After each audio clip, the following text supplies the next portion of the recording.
dying of prostate cancer. Right. But so I said something else will kill me, and then it was almost a stroke. So yeah. But you can't get me too quickly. I'm not going. I got too much to do yet. You're like my dad. My dad is he's older than you, I think, but he's 70. Oh yeah, so. I'm only. Don't put it. I was gonna say I was trying to do the math, but you never do math in public.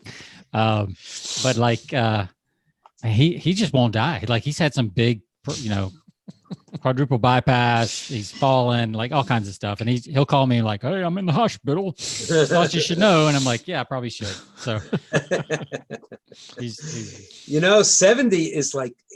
I mean, I'm 61. I don't consider myself old. And I mean, I find myself, in the business that, I'm in like 6 different mastermind groups, and I run 2 of them. And generally I'm if I'm not the oldest, I'm close to it in the room, because I tend toward younger marketers, because I want to learn everything that's going on. And I'm a sponge, and I'm as much a student as I am a teacher. That's very interesting. And I want to make sure, like, before we go any further, like, Jonathan, you got the other audio rolling, recording? I'm recording video. I haven't started the audio yet because I want to jump off actually on that point, Brian. So we'll get rolling. And I know you're getting ahead, Brian. Yeah, come on, man, slow down. You can hit play anytime, and I'll just keep on talking. just a font. Of it's like diarrhea of the mouth. By the way, I think I've watched Pulp Fiction. I see that poster behind you. I think I've watched that movie probably close to 100 times. I've seen it at least like 6 times, and I pick up stuff differently. Someone gave me a gift of a script signed by John Travolta. Really? Script it was his script on the set. Wow, that's awesome. Yeah, it's cool. Nice. Yeah, I got that going for me. Yeah, I mean that's the kind of stuff that happens when you have a really good set behind you on your, so people know what you like. That's smart. And I got Midnight Cowboy and It's a Wonderful Life. It's a nice combination. Absolutely. All right, so Jonathan, I'm gonna let you kick us off with the official intro. Okay. We'll talk a little beer, not much, and then we'll get right into the podcast, Brian. And I know Jonathan has a hard stop, so we'll get that. Yeah, we'll be fine. Okay, cool. We can go. We can go. Yeah, we can go 5:15. I'll be fine. Okay. All right. Here we go. 3 and 2 and 1. All right, guys. Welcome back to another episode of Persuasion by the Pint. I'm Jonathan Taylor, along with Sean McCool, and today we have on this 100th episode. Today we are at 100 episodes. We have Brian Kurtz. Didn't you say the 100th episode was like the most important, most absolutely incredible? Like that was going to be the one that take you over the top. We have rearranged our schedule so much to make sure this landed. Your interview landed. Like we had to work with Carla, your assistant, like over and over to make sure this landed on 100. That's how important it was. That's awesome. I'm psyched. I'm really psyched to be here. Well, we're excited to have you. We've been going through your book, Overdeliver, which we'll be talking about. And we'll be talking about who knows what. I mean, there's no telling where this conversation will go. It's just 3 guys hanging out on Friday afternoon, talking all things marketing, lists, and absolutely. I mean, to tell you how much I want to be here. Friday is one of my 3 days during the week that I'm off. So I said, okay, I write on Friday, and I think you said, let's do it late afternoon, and that was the compromise. And I said, I'm in for Persuasion by the Pint. As long as it works with it. No, I would have done it earlier too.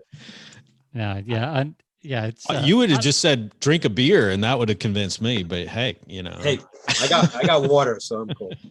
Yeah. So Brian, the tagline of our show is like kind of the unknown, the secondary tagline, but it's the real tagline is like, we do this so we can write off beer on our taxes. That's the only reason we do this show. Yeah. I used to do the dinner, in chapter 10 of my book, I talked about intentional dinners, and at Boardroom, Marty, who was the host a lot of times, would say, he'd bring the table back together to talk with one conversation after everybody was talking. And he goes, "Oh, you're having too much fun. I won't be able to write this dinner off." Yeah, exactly.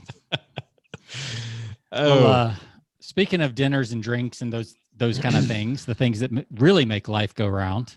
Exactly. I got a beer I want to try. It's my first time trying this, so I'll start, and then Jonathan, you can follow, and Okay. Brian, you can dazzle the audience with what you're having after that. So, And I'll take notes. Okay, so this is another Texas brew, because I don't know if you know, Brian, I'm in Austin now, so I moved from Tennessee to Austin. We should talk. I have a mastermind there at the end of the month. You should come over for dinner. Oh, I would be happy to. Yeah, I didn't know you were in Austin. Cool. Yeah, Cool. Everybody's in Austin. Seems like it. It's the place to be for sure. So everybody from California is definitely moving out here. So, yeah. So I've been really sampling the Texas beers, and right now it's winter, even though it's like 70 degrees out in Austin. We're expecting severe storms today, so I guess it's spring all of a sudden. I don't know, but it's Last Stand Brewing. So if you're on the videos, you can see Last Stand Brewing, and this is another coffee porter. And according to the can, it is smooth and velvety. So it's sponsored by Barry. We should have some Barry White music playing in the background. It's that kind of beer. So nice dark pour. Yeah, that's gonna be that good. looks great.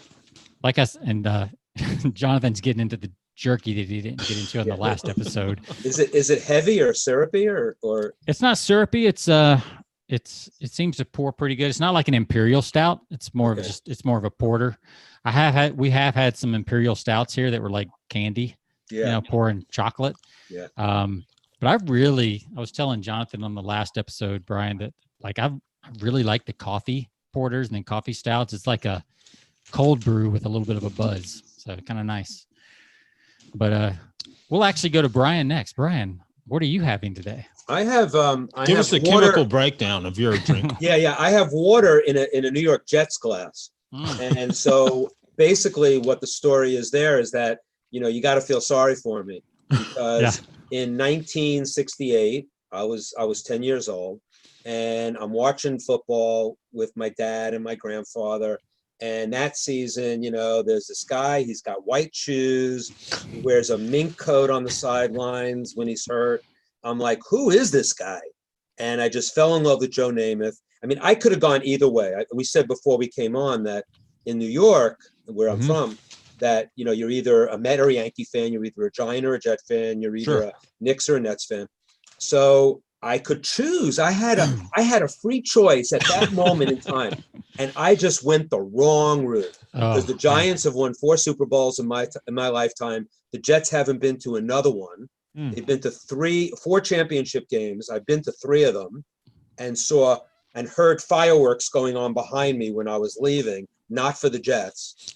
And so that's my history. So I have water in a Jets glass. Feel sorry for me.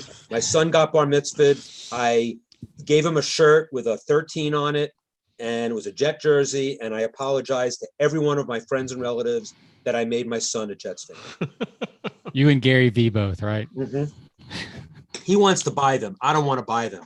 I got a PSL that's not worth anything. So I don't want anything to do with them at this point, but they are my good time to buy right now. They're worth so very little. I mean, they're worth so little that you can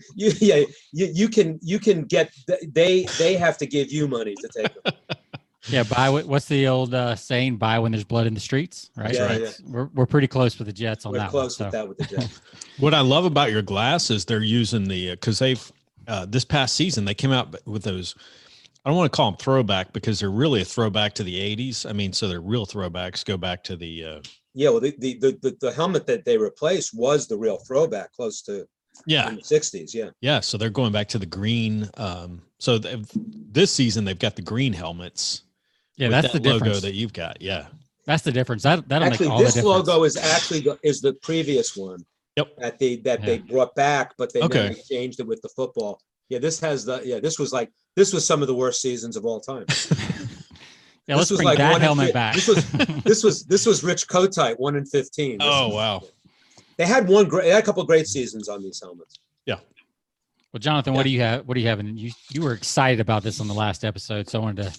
Yeah. One of our favorite breweries. I've got Founders, because we love Founders on here. So here's one that I picked up this past week called Founders Dirty. It's a Dirty Bastard Scotch Scotch ale. So I'm sold. All you had to say was Scotch ale. Actually, all you had to say was dirty bastard. That caught my attention. Yeah. Now we've got an explicit rating on the podcast. There we go. That's right. We can no longer use the clean rating. But yeah, it's I'll just let me pull up their site here. Yeah, that is definitely like one of the most consistently, like if you like the porters and the stouts and all that, it's consistently in ales, one of the best breweries out there for sure.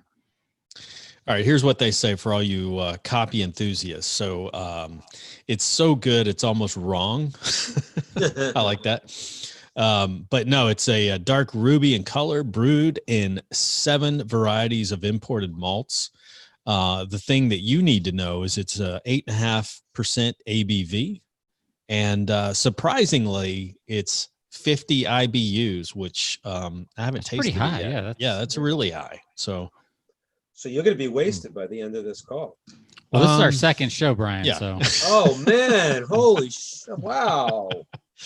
You waited, you needed to get drunk to interview me. Exactly. That's pretty good, actually. That doesn't taste like it's really hoppy, so it surprises me with the 50. Those crazy. So not very bitter, despite the rating. Nope. So they've offset it with some of the some of the other stuff they've put in it for sure. But that's good. Scotch. I like it. Mm-hmm. Yeah, the Scotch. Scotch barrels. All right. So well, let's jump into, since we have a world-class guest today. I'm sure the people want to hear. So Brian, here's my notes from your book. This is just the first page. Wow.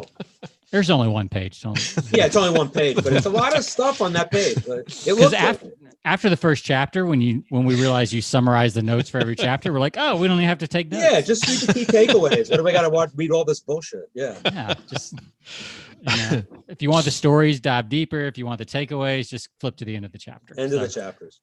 But no, maybe we should start. I don't know. Maybe we should start before we begin, giving a little background, because some of our listeners may not. I dare say there are probably few, but there are probably few out there that don't know who Brian is. So maybe we should give Brian, give us a little background. I don't need a big introduction. I had 2 careers. One was 34 years at Boardroom, helping build them. And that was business to consumer publishing, $1 billion plus, $39 at a time, basically. Selling subscriptions and books, traditional direct marketing. And then the last 5 years, I've kind of been teaching what I did. Jay Abraham, who's one of my mentors, and he wrote the foreword to the book, and he said, if you've done it, you have an obligation to teach it. Now, I just was writing today, someone in my virtual mastermind, one of the hot seats I did was the guy who has a business, a nice, I don't know, might be multi-million-dollar online business, and his hot seat was, how do I go teach it? And I'm thinking, man, usually go the other way around. Usually like you're a copywriter writing for all these people, and like, I don't want to do this for them, I want to do it for me. So he was going the other way, and he was young, so I kind of was trying to dissuade him. I said, why don't you build this thing up, and then you'll have a better story to tell when you actually want to teach it. Right. Yeah. Kind of. But anyway, the cart before the horse. Yeah. Exactly. So I'm basically, teaching, but the thing about teaching is that, and I'm not saying this to be cliched, but when you're teaching, you're learning. And so what I do to do that is, I think I mentioned, we were talking before you hit the play button, but I am, I'm in like 6 mastermind groups, and different ones. Some of them are small, some of them are large, and generally I'm usually like the oldest person in the room, and I'm only 61, so that's, you might say that's old, but I don't think that's old. I used to, but I don't say that anymore. Because you're getting closer to it, right? Right, exactly. 61 surprises me. You got a full head of hair. You look every bit of late 40s. Well, thank you. 50s. Thank you. You've been drinking though, so I know that for a fact. That's right. So, I'll discount everything I just said. No, I'll take it. But have another beer, please. I'll be 30 by the time you're done. There you go. But you know, that's how I met my wife. No, I'm just kidding. So when I'm, you know, so when I'm running my mastermind groups, being the oldest guy in the room makes me kind of, you know, a contemporary of the guys. A lot of people are older in my mastermind, in my big mastermind group, and there it's always give and take, and no one anticipates that, you know, I'm the smartest person in the room or any one person is, because I always say, you know, I didn't make this up. I found out it was Confucius, which is great, because a lot of gurus take credit for it. But if you're the smartest person in the room, you're in the wrong room. Right. So I live by that. And yet now in my new mastermind group, which is virtual, you know, whether I'm the oldest or not, they're all looking to me to be the sage in the back of the, you know, in the back of the room, or, you know, the elder in the back of the teepee kind of thing. And I am not that. I am, you know, I don't consider myself a guru. I don't consider myself anything more than a guy who has spent 40 years in direct marketing, paying attention to what I did. And, you know, the book was a function of, I just had all these great stories. And then the stories led to being able to illustrate the key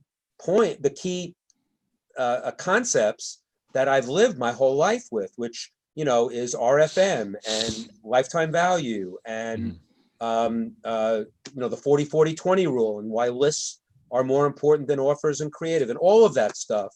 I think that's the 41-39-20. 41-39-20 is definitely it, because, you know, if you have 41 is list, 39 is offer, 20 is creative. Now you're a copywriter, so, you know, you would probably say, well, what are you saying? You're saying my creative is half as important as lists and offer? Not at all. The creative is the least important part of your promotion until it's not. And what I mean by that is, once you have the list and the offer dialed in, you bring in world-class creative. That's direct marketing nirvana. It's funny you say that, because when I the role I'm in now with capitalism.com, and the reason I moved here, they're one of my clients, and the way I sold the thing that sold him on me was, I actually said that. I was like, yeah, you know, copy's the least important of everything we've got to talk about. Right. We need to worry about who you're talking to, what we're going to give them, and then the copy will work. Right. You know? But then I like to say, let me spin it on you. So I'll make you feel good, and you can use this if you haven't used it yet, that every major big breakthrough in my career, and I've had a lot of failures, had a lot of breakthroughs, big breakthroughs. I'm talking about 100% lifts and 200% lifts, were always a function of new creative. Yeah. But I had you know, at Boardroom, we were so focused on lists and offers all the time. And if anybody knows, and the Boardroom, I didn't even say that that's where I worked, but for 34 years. But when Boardroom was the, you know, kind of an iconic publisher. Well, I think for our listeners, Brian, the best analogy might be, they were kind of the Agora of the day before Agora. And Agora was around, by the way. We were good friends with Agora in the 1980s. So, but the people that listen to this probably are very familiar with Agora and kind of know that world. And I think Boardroom hit success before Agora did, for sure. Yes. In fact, I can tell you that in the mid 80s, we were about $100 million business. I think Agora was about 40. Right. And Phillips Publishing at the time, which some people might know, might not, which became Healthy Directions and all the different companies. But Phillips Publishing was the big kahuna. They were about a quarter of a million. They were 250 million.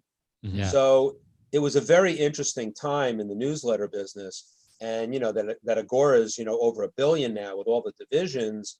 Everybody knows them because of that. But I knew them. Look, I knew Bill. I knew Mark Ford before at the Financial Publishers Roundtable. I knew Mark Ford before he worked at Agora. He used to work for a company called Newsletter Management in the early 80s, which was a company that got kicked out of New York State for doing certain things, not because of Mark. And his boss was an amazing marketer, but, you know, you had to decriminalize some of the stuff he did. But Mark that's where Mark earned his stripes, and then he became he was Michael Masterson, and then he became Mark Ford. I mean, Mark and I are good friends, and his journey is amazing, and what he's done with Agora is amazing. And Bill Bonner, who's the head of Agora, I wrote a blog post once because I went to a meeting in Nicaragua where they have all kinds of, they have a resort down there. They hosted the Financial Publishers Roundtable, and Bill Bonner kind of made a speech there. Bill Bonner is the founder of Agora, and he said a couple of things that were really interesting. One of them he said is, and today he said, Agora is not in a bubble. We are the bubble. And he wasn't bragging. You know, he was just saying that there's Agora and everybody else basically in financial publishing. Yep. And then he said something like, you know, I think the reason why we've lasted so long is because we've always felt that we're, you know, if you don't just make money, you have to, you have to deserve it, you know, and I did a blog post about that, about Agora and the history of Agora, because they're a phenomenal company, and their founder is the most humble, amazing. I don't know if you ever met Bill Bonner, but he's an amazing guy. Yeah, I met him when I was working at the Oxford Club for a while. He and Mark Ford, and we all went to a retreat up in Taneytown, Maryland, at one of the old hotels there, and that's when I got to meet both of them face to face, and that was fun. That was good time. I was at one of their offsites in Florida, and that was so much fun. I'd tell you, that's a tool that a lot of companies are not using, that Agora does really well. All their divisions do these offsites where they kind of get away, and really the editors and the copywriters and everybody get to meet each other. And that there's some incredible ideas that come out of that. The irony of that is that they've set up their companies in silos, so they're actually competing with each other. And so it's like they're competing, but yet if the company does well, you know, it's fascinating to me. And Bill did that because, you know, he didn't want to he was a copywriter. You know, Bill didn't really want to manage stuff, and you know, anytime he had to manage stuff, he was miserable. So well, he's very laissez-faire. The whole Agora company runs very laissez-faire. I mean, there was a joke like, if you show up there and you'll just either leave or you'll stay. Like, you'll either figure it out, but like nobody's giving you direction. You get hired to do a job and you do your job, and that's kind of how it works there. And it seems to work. But you know, Brian, you talk about competition in your book. How you kind of, that was one of the things you really learned early at Boardroom, was there were certain other lists that were competition, so to speak. And you were supposed to be spending time with the list brokers to sell your lists, but you spend a lot of time with the competition. Yeah. Can you talk about that in the book? Yeah, and I do it. I still did it later on when I became on the marketing side, but that was a really good example of, you know, I was a list manager. Boardroom managed this list in-house, as Agora did, as Phillips did, but most people give their list to an outside list manager. The outside list manager sells to the brokers, and then the brokers go out, find clients to bring into the list. So I would deal with the brokers, but when I had two things. When I went to the brokers and I sold our list, I didn't sell them the same way every other list manager did. Most list managers would go there with data cards, which that was the language of, this is direct mail, by the way. I'm talking about direct mail. Yeah. They had a data card for every list, and they would just hand the data cards to the broker and say, I've got this many names, I got this many males, this many females, home address, blah, blah, blah, blah, blah. I went in there and I said, you know, this is the data card for Bottom Line Personal, my newsletter. And here's the mailing piece that we used to get a lot of those subscribers that are on the hotline the last 3 months, because it's a new control. You can see that it's written by Mel Martin, who writes in Fascinations. They become very, we'll say, what I used to say, they were mail order junkies. I mean, I put it in language that they could, because I was telling them, because I learned really quickly that the list is only as good as what got them on the list. And so that's why I ended up going to the marketing side later on, but I learned it from the list side, and that made me kind of different. But then the other thing I did, which you mentioned, is that I'd spend time with the other list managers just to see what the competition was doing. And now, I'm not bragging here. It was really easy to become the best list manager in the country. And I was by far, I mean, it's not something I'm not proud of really, but I was the best list manager in the country. And all I did was like, look at the lists about where the names came from. I'd market them that way. I was handed an amazing list. I mean, the boardroom lists, they were affluent. They were buying from packages written by Gary Bencivenga and Gene Schwartz and Mel Martin and Jim Rutz. So I had these amazing names. I mean, they're coming in on copy that is off the charts. So it was an easy sale. Right. But then I made it permanent by telling them everything that they needed to know about the list. And I also would even do stuff like, if we change the control from one copywriter to another, I tell them what the differences are of the names that came in from this copywriter versus this one. And the brokers would look at me and like, I never heard that before. And so I could segment the list by which copywriter wrote the package that I'm giving them names from that. It sounds complicated, but you and I both know it's not. But the list business never caught up to that. And that was so, but you're right. I always wanted to see where I stood with my competition, seeing what they're doing. But at the same time, I was sharing with everybody. Like anybody who it was. That's why I have Mariano Rivera behind me on my wall. Mariano Rivera had one pitch. He had a cut fastball that no one could hit. Now, if you wanted to learn that pitch from Mariano Rivera, he would teach it to you in a heartbeat. All you got to do is ask him. And the funny thing is, I always thought that he would teach it to people and they wouldn't be able to do it as well as he would, that maybe that was the reason he taught it to them. And if they were able to do it as well as he did, the bar just got raised and now you have to be better. And he always wanted to be better. And that's what I think about it. That's why I say competition is coexistence.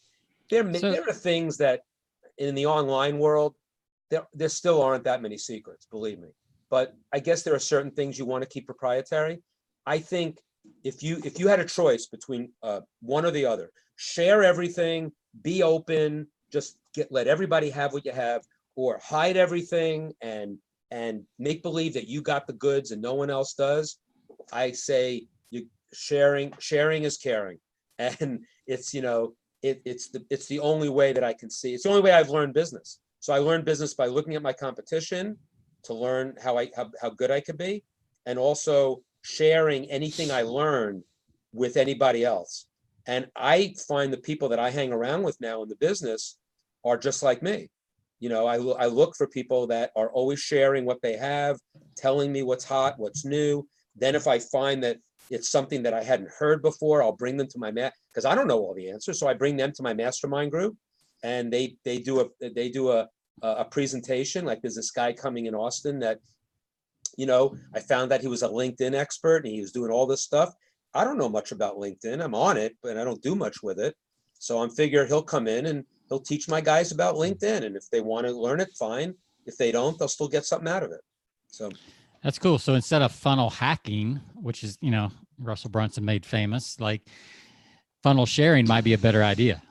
Yeah. And the thing about funnels, don't get me started, but everything is a funnel, and it's true. I mean, I'm not putting it down, but I thought about it one day and I said, just like native advertising are advertorials, and funnels are cross promotion and upsells, and it's when I was a kid, when I was doing direct marketing in the 80s and 90s, I had all sorts of funnels. The one thing I didn't have though was an ascension funnel, which we were selling $39 product on $39 product, consumers, and our business was really based on the renewals and the lifetime value of a subscriber or a book buyer. But what we did have, which is which would be called a funnel today, is that when someone bought a book from us, we immediately and they bought it with a bill me offer, and a real bill me offer. They didn't send us any money, and we actually shipped the book in the mail to them without collecting any money, with an envelope on top, which had an acknowledgement, which was the first invoice. Now, if you do that online today without a credit screen, you're probably going to lose a lot of money. Right. Yeah. But once the key was the payment. So as soon as they made the payment on that bill, the first thing that we did was it was set up automatically. We had a contact strategy, and the contact strategy was as soon as they bought a health book, they got an offer, and they paid for it. They got an offer for 6 months free to Bottom Line Health. The first time they paid for a consumer book or maybe a tax book, they got a 6 month free subscription to Bottom Line Personal. And those paid up at 85%. And it was just like clockwork, so that would be equivalent to a funnel today. Right. And yet it was just, part of what we did. And so that's all I wanted to say on that. Yeah. So the book funnel. So it's kind of like the popular new, right? Free plus shipping book funnel. You've been doing that for forever. Exactly. Yeah. But we didn't, the one thing we didn't do, and we didn't get to it soon enough. And I left the company before I was able to institute it. But the idea, I was starting to look at it because I was in Jeff Walker's mastermind. I was seeing how people were launching $2,000 products, which I think in the consumer newsletter and book business, $2,000 is unheard of. Mm-hmm. And so, but I saw a way to start creating courses and upsells that started getting above the $39 price point. And we just it just wasn't something that the company, wanted to do. And I was very interested in that. And so I left. I didn't live in a huff, but it was just that I wanted to leave because I didn't think, I didn't want to keep doing the same thing. Sure. And but it's interesting going back to the, $2,000 products, the online folks are really spoiled, but now they've had to do the ascension programs to get to the, they realize they can't just sell $2,000 products straight up. And so it's funny the way, in my book, chapter 2 is the importance of original source. And I was really repetitive in that chapter. A couple of people gave me 1-star reviews on Amazon for that chapter. Oh, well, they didn't read the rest of the book. Okay. I turned them off after chapter 2. But the reason why I apologized to this person. I said, you're right. I was really repetitive, but I needed to set the book up in terms of original source being important, not for nostalgia, but for really laying the groundwork for what's happening today. And then chapter 3 was how paying postage made me a better marketer, which is all about the discipline that I needed to really have successful direct mail campaigns. Not that direct mail is the best. It scales well still, but it's not that I'm recommending direct mail to everybody. I get pigeonholed as a direct mail guy. I know a lot about direct mail. I'm responsible for mailing, 1 billion pieces or more, but that's what I'm famous for. But I want to be famous for bringing those philosophies, those skills into the online world at a very, at state of the art. And that's why I go to school every day. I'm in masterminds. I was on a call yesterday for 3 hours with my new group. It's called Titans Accelerator. And it's a $2,000 a year, $200 a month program. And I'm on a live call once a month. So yesterday was my first call. And it was amazing. I was on there for 3 hours. I did like 15 different hot seats and questions and all that. And it was great because I could share a lot of stuff because, I got a lot of clicks on the dial, so to speak. But I realized I got 150 people in this group. I had 100 on the call and I knew some of them and they had other clicks that I didn't have. And it was based on something they did previously that they're now building on in the future. And so I just think, everything builds on itself. And so I'm not in it for nostalgia. I'm not in it for the good old days, none of that.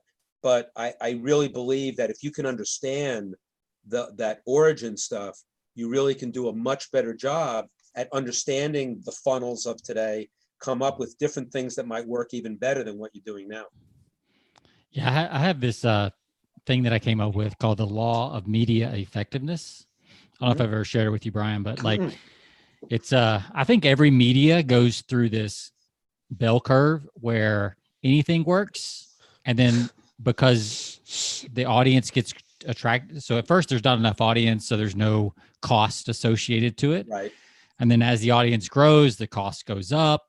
and what worked before doesn't work anymore. And you have to start, I actually drew in like a dotted line of like a direct response, is where you have to start using direct response, because you need to know what works and what doesn't work. Right. Up to a point. So I think everything goes through that. And I think the online world is getting to that postage cost now that they didn't have in the past. So they're not paying for stamps, but they are paying for ad costs. They are paying for display costs, and all that stuff is happening. So you're having to be a better marketer than you were 5 years ago.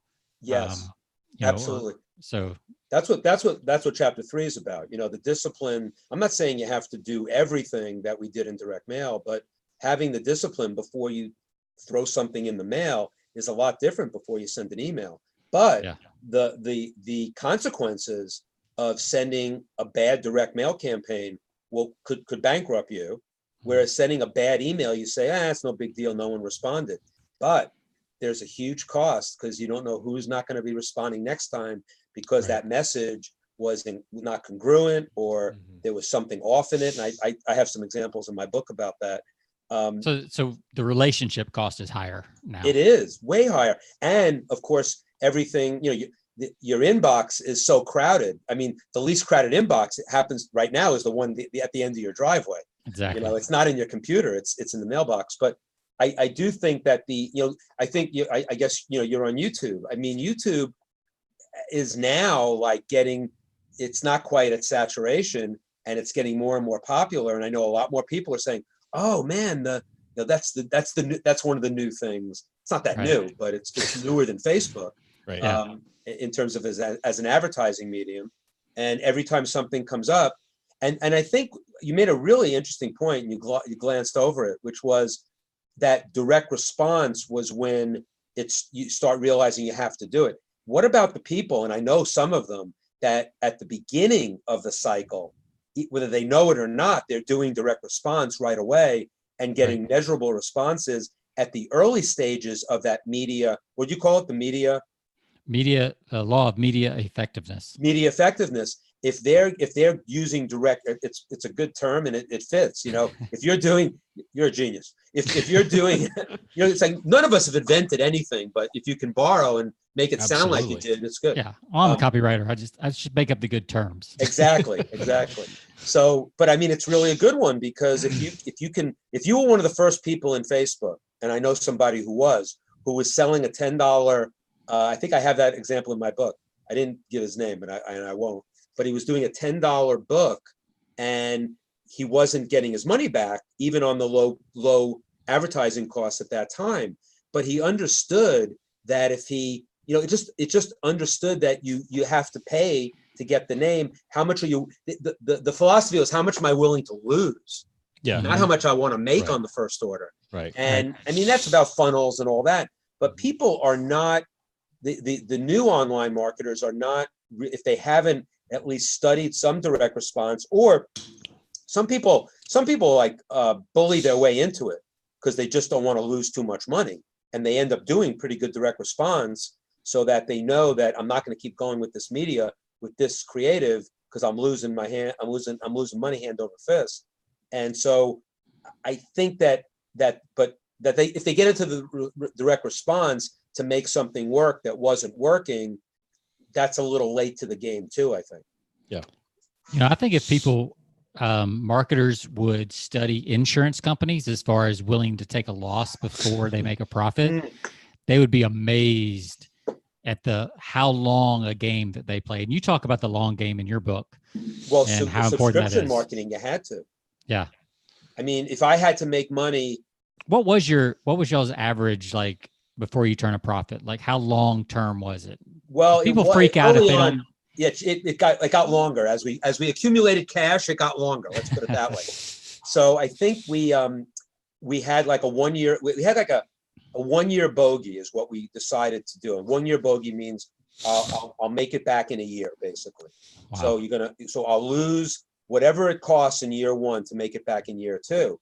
And that was based on two things from two wise men. One was Dave Florence, who you probably never heard of, who was one of the best list brokers ever lived. And he was at Direct Media at the time. And Dave Florence said to Marty one day, just, this bottom line personal, it's so good, just give it away.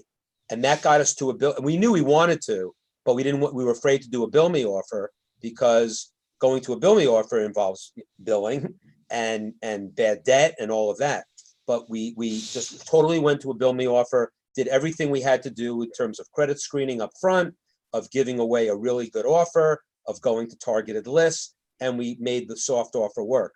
And then Dick Benson, who is more well known than Dave Florence, and actually his classic book on direct mail is a PDF on my bonus page for Overdeliver, full PDF of his classic book, Secrets of Successful Direct Mail.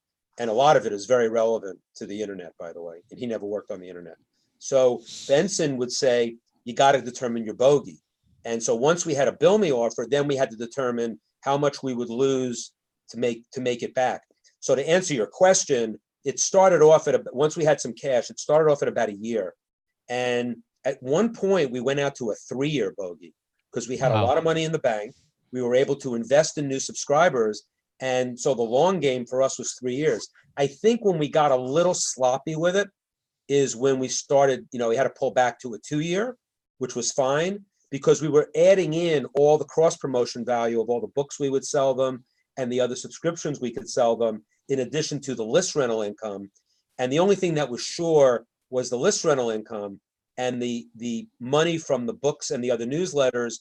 You had to make sure that the books and the other newsletters were in their mailings were at least breaking even.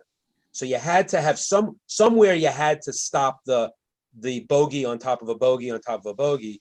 And so, but we got bottom line to about 1 million circulation that way. It was probably too big.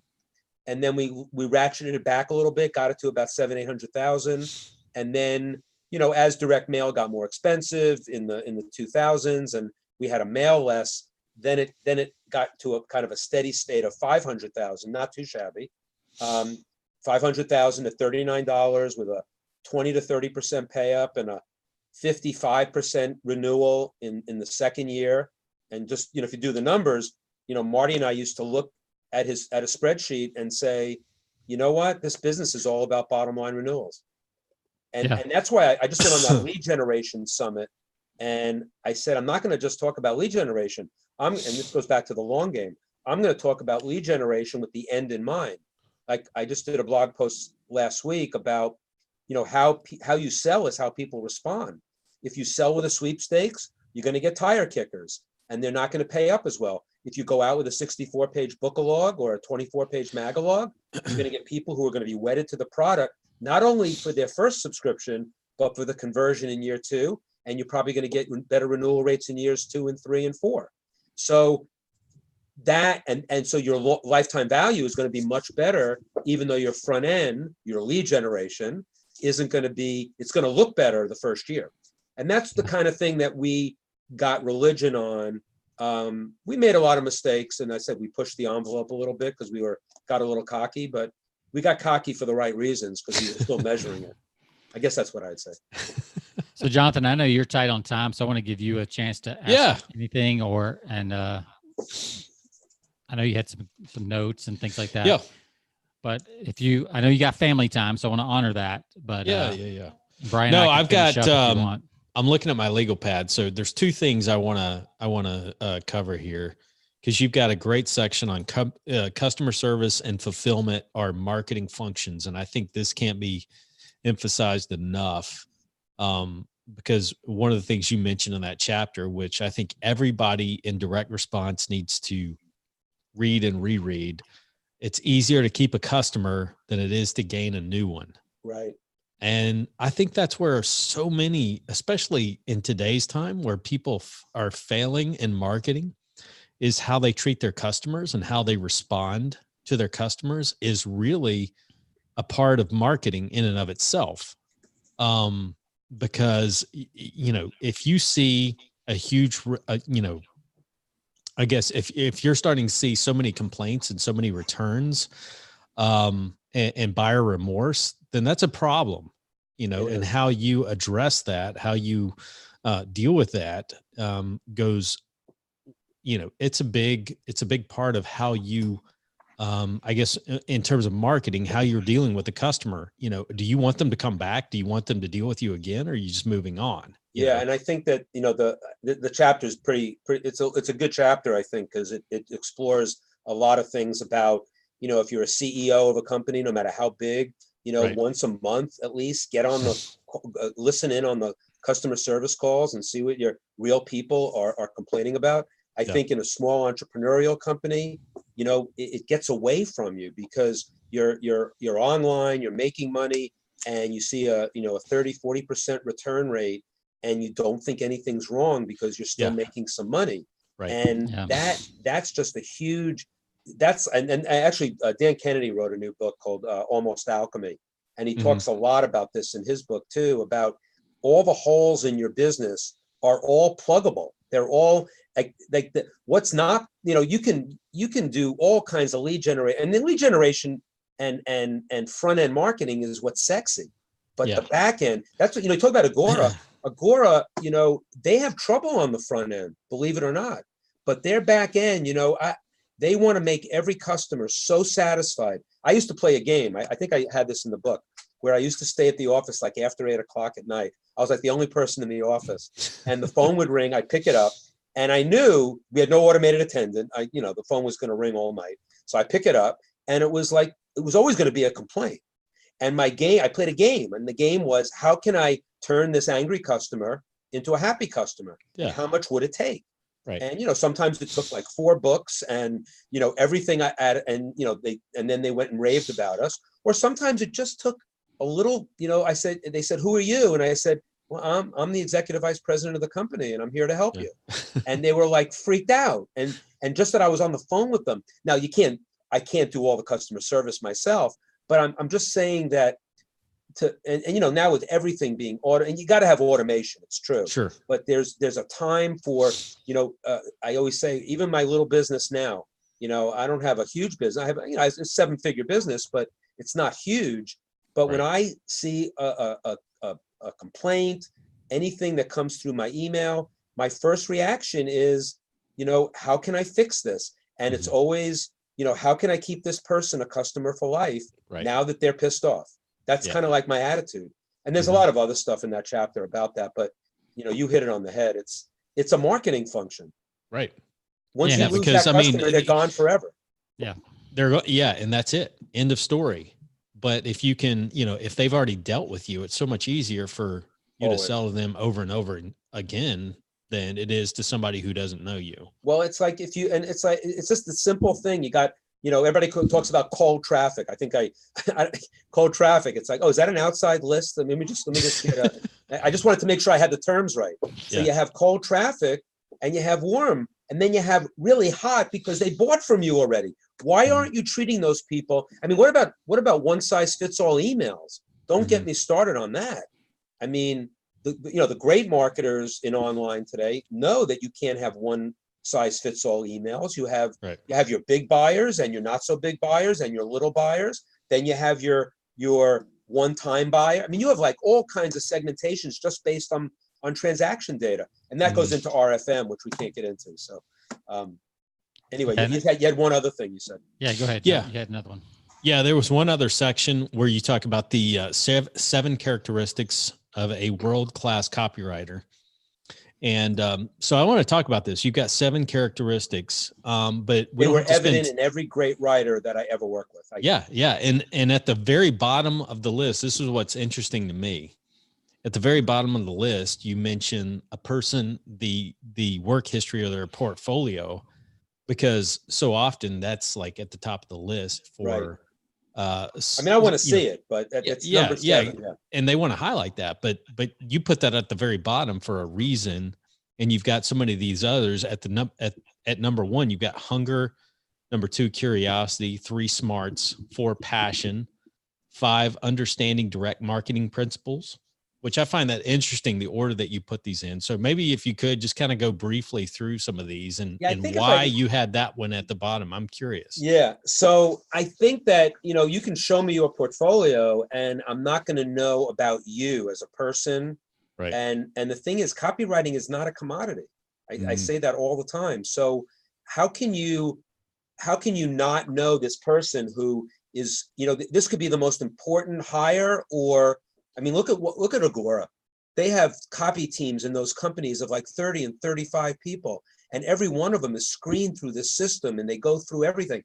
I think that, and they're not in the exact order. I mean, clearly number 7 is number 7, and maybe direct marketing smarts, which is 5, could be number 3 or something like that. Right. But I'll tell you quickly, hunger is number 1, because you have to see like what time have they put in? Have they really shown that they want to learn this at a high level? And the beauty of it is hunger is generosity. If you're not stepping on people's on their heads to get crawl and get past them. This is competition, is coexistence. And the people that would show other people, like, are they mentoring people? Are they doing things that show that they're so hungry? Number 2 is insatiable curiosity. That could be 1. I mean, maybe it's 1 and 1A, but I think it's a great thing for a great marketer has to be insatiably curious. I mean, Gene Schwartz, one of the questions he always used to ask me, I'd give him a book to do a package for me, and he'd say, the first thing he'd ask me is, what's not in the book? Like, because then he wanted to know what the editors were holding out, that they were on the cutting room floor, or they didn't approve it, or something like that, because that's going to be the juiciest stuff for his fascinations or his bullets, right? Yep. And then so 3 is passion. Really be 3 is smarts, but actually, what I mean by that, that's for feedback loops. So who do you go to? Like, you have to write. You can't write copy by committee, but once you write it, who are you going to? Like, I would ask, if I was interviewing a copywriter, like, who do you go to get your feedback on your copy? Who do you do you have a group of copywriters that you hang out with? Who do you hang out with, and why? Are you in any mastermind groups? I just ask all those questions, and you'll learn a lot about how deep they are. Because I get emails every day. Can you find me a good copywriter? And that is the wrong question. It's, you got to go through these steps. Passion is, every great copywriter probably wrote in a tight niche before they went wide. You got to go deep before you go wide. Understanding direct marketing goes to Dan Kennedy's thing. You don't want to write for food. You don't want to just write for money. Hey, that's not that. You want to be a partner, and to be a partner, you got to know list and offer. I think I said in the book, or I've said it in a blog, that any copywriter I was going to hire that didn't ask me for the list history of that product first, I didn't want to work with. Like, if they're not going to want to look at every list I mailed, every list that worked, every list that didn't work, to find out where they should go with their copy, what do I need them for? And number 6 is humility. And I have a story in there, I think, about, I have some funny stories about humility, which are funny. They're funny. But anyway, those are the 7. And it's not a roadmap. It's basically a way to kind of sift through. I mean, you go to AWAI, to their job fair, you've got all these tables, and some people just want to think that copywriting is not a commodity. Why is it not a commodity? So I went and looked at Gary Bencivenga and Gene Schwartz and Jim Rutz and Clayton Makepeace and Paris Lampropoulos and David Deutsch and Jim Punkery. I mean, these are like the best of the best. Kim Krause-Schwam, Belinda Brewster, just everybody. And I kind of looked at what characteristics they all had, and they had some, and in some cases, tons of all of those 7 things. Sure. And anyway. Yeah, that's a good chapter. I would recommend that for anybody listening to definitely hone in on that one. Yeah, I'm not going to teach people how to write copy. I mean, no. I have it's chapter 6, copy and creative. Yep. I said, I'm not going to teach anybody how to write copy, but I am going to teach you how to assess and all that. Yeah, and that humility is important, because you talk about understanding a good copywriter knows their wins, but they also know their losses, and they're not afraid to share those losses. That's Absolutely. important. And they'll tell you why, if they could, and the best ones could tell you why they know it lost. And some of them, like Gary Bencivenga, he rarely lost, but when he lost, he would always tell you, this one lost, so of course I did another package and it won, because I had to make it win. I mean, Gary had like an 85-90% success rate. You know what that's like in the den of Rodale, Boardroom, Phillips, Agora, and to get that kind of track record in that, you got to be doing something right. I got to tell you. In fact, one of the bonuses for my book on that website is I took this is like it's the best book on copywriting, and it's not a book. I took and they're generally available, but I went on the internet, got every one of Gary Bencivenga's bullets, and I compiled them and put them in a PDF. So easy peasy. It's like one of my 11 bonuses, because I wanted people to have it easy so they could read what this amazing writer, talked about all the years he was writing. It's amazing. Yeah, it's amazing. So, well, Jonathan, I know you got to run, and I'm almost out of beer, so that's usually the end of our show. You guys are drunk now, so you can't. So it's over. But I think this has been fantastic. We've enjoyed having you on, Brian. Thank you. We should definitely do a follow-up at some point. But Brian, tell people where they can get your book. It's called Overdeliver, but you've got a special set of bonuses for them. Yeah. Where can they get those? Well, usually as I say, where can they stay in touch with me? So I'm going to give you two choices. One, you can buy the book. Don't go right to Amazon. Don't go right to Barnes & Noble. Don't go to Indie Books. Go to my site, www.overdeliverbook.com. You go to overdeliverbook.com. You'll see that there's some nice testimonials for the book, but there are 11 killer bonuses. I mean, I've got a course from Jay Abraham that cost him $200,000 to put together, and he gave it to me to give to my buyers. And plus 21 keynotes that he gave, and videos are on there. There's a swipe file of direct mail going back to 1900. There's the Bencivenga bullets. There's a swipe file from my Titans event in 2014 from Dan Kennedy that's exclusive to it. There's the full PDF of Dick Benson's book, the full PDF of Gordon Grossman's book. If you haven't heard of them, you should get the book. That's why you should buy my book. So my book's $17. If you want to spend $17 to learn more about me and get these thousands of dollars and priceless bonuses, go to overdeliverbook.com. You'll get on my list. You'll get my blog. I don't do affiliates. You'll have a really great time with me, and you'll get all these bonuses and my book. Now, if you're too cheap to spend $17 for thousands of dollars worth of bonuses, all you have to do is go to briankurtz.net. You can get a lot of free content there. You probably can compile all of my blogs and get most of my book by scrapping it together. It won't be as clean, but you'll get it. And there's a lot of free content. But I encourage you to do that at least, so you can be on my list and enjoy my blogs every week, which I'm really proud of, because I try to do a lesson, or I try to teach something that's based on my mentors over my lifetime, and I owe everything to them, and so I'm just paying it forward. So overdeliverbook.com or briankurtz.net. One, you have to spend a little money, $17. One, you don't have to spend anything. That sounds either great. Either one is worth every penny. So absolutely. The free one is really worth every penny. Yeah. Brian, it's been a pleasure, man. Yeah, Thanks Jonathan, for I'll let you take us out. And Brian, it's been a pleasure. It's good to see you and talk to you again. And let's hook up when you're here in Austin. Yeah, email me, whenever, and I'll give you the details of that. And yeah, you can come over. We'll have a good time. Cool. Jonathan, take us out. Yep. Brian, it's been a pleasure, man. We hopefully we can do this again sometime in the future. Have you back on? We'd love to. There's so much from this book that we haven't even touched on, and I know we could talk all day, but there's only so much time. But I do want to mention in your Mariano Rivera poster that guy still gives me the chills, because being a Braves fan, I don't know, Sean. I don't know if you remember that second World Series against the Yankees back in the late 80s. That guy would light us up. And I just... His postseason stats are... so his regular season too. He's the best closer of all time. Oh, I just remember every time he came to the mound, I just said, forget it.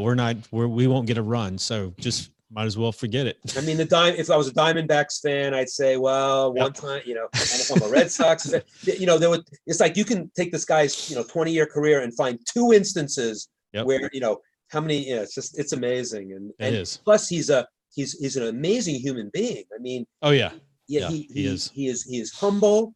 He goes to Panama. He's rebuilt stuff for kids in Panama. He's just an awesome human being. Yeah, he is. He is. And an unbelievable closer. That's for sure. He was the best. Well, Brian, thanks for joining us. To all of our listeners, you can find us over at Persuasion by the Pint. You can find us on all of your podcast platforms, whether it's Stitcher Radio, iTunes, iHeartRadio, and our newest platform, which is Spotify. You can find us over there. So thanks for all of you that are listening. As always, we'll be putting this out early next week. And Sean, it's been fun, man. It's been a blast. See you next time. See ya. Very good. Yeah, great. I get carried away, so I was like diarrhea of the mouth. I hope it's okay. No, it's good. All you gotta do is give me, like you say, customer service and fulfillment. I'm off, you know. But I tried to called off because you were making some good points, and I wanted you to make them first. So no. I those are the best interviews where we don't have to say much. You just keep going. I figured you could get to a third beer, you know. Then should have had a third ready. Absolutely. So Sean, it's my mastermind, my big mastermind group is meeting in Austin. I've got Ryan Levesque coming, Yannick Silver, Tucker Max, Jesse Canone. Yannick. Joel. That's a guy I haven't heard of in quite a while. He's reinvented himself. He's just, the underground was something, but then he's an amazing guy. He just wrote a great journal. He's a great guy. Fantastic. So anyway, there's a lot of good people there, Sean, and I think I'll have you come to the dinner on Tuesday night if you can make it.